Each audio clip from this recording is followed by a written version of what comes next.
Opo, unang-una po sa tubig, may ilang pamilya po dito sa barangay ninyo ang naka-evacuate? 39 po. 39. Sa 39 po yun, yung ba mga bahay nila, mababalikan pa nila? Yung kanilang mga damit ba, magagamit pa nila? O kinakailangan po nila ng mga damit, kumot, at iba pa mga gamit pang sarili?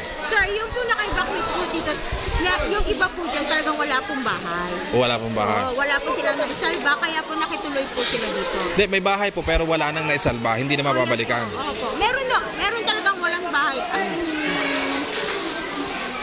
Wala pa. Okay. So talagang Nadala po talaga siya. nadala po, opo. Yung bahay nila hindi na mababalikan dahil talagang totally walang-wala na. Opo. Yung ibang barangay po, ganyan ang nangyari. So ang plano po doon ay tutulungan para magkaroon sila ng kahit man lang kapirasong plywood. Yes po. Opo. Oo, ilang pirasong yero na mapapagsimulaan po nila. Sa inyo pong palagay, ang mas higit na kailangan po dito pagkain, Pagkain po. Kano ang importante? tubig at saka ang mga damit ng mga bata. Po, ma'am, kayo po ang barangay health workers. Ano pa kasi DW, daycare worker, ako po ang camp manager. Kayo po ang municipal health workers. Yun po. So yun po ma'am, at nawa po itong tulong po na dala namin mula po ito sa Batangas City. Ako po ay si Bricks, staff po ako ni Kong Marvin Marinho, DJ Bricks po, kasama po ng Apex Club of Batangas.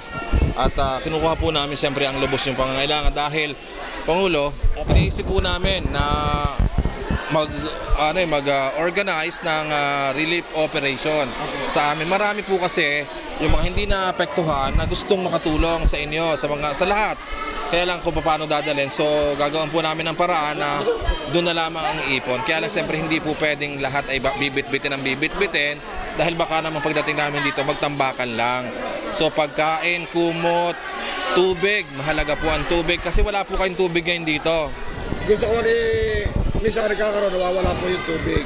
Opo. Yung inumin po, safe pa rin po naman Safe. kayong mainom. Safe naman po Pero yun. para at least siguradong safe po tayo, sana may magdala nga po ng mga bottled water dito sa barangay Balakilong, Laurel, Batangas. Ito po ay isa sa evacuation center view dito sa bayan ng Laurel. Dito po sa bayan ng Laurel, sa inyong palagay may gaano kadami po ang mga evacuation center na inaayos? Evacuation po lahat is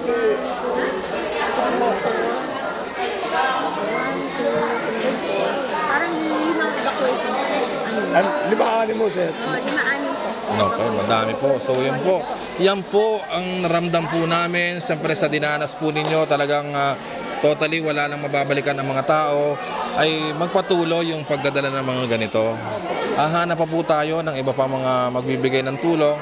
Iipunin po namin at dadalhin po natin dito ng tuloy-tuloy.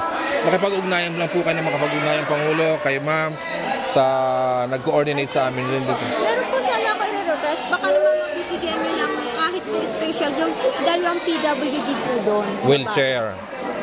Hindi ko pa. Pwede check-in nyo po. Bata po. Check-in nyo po. Ano po ang...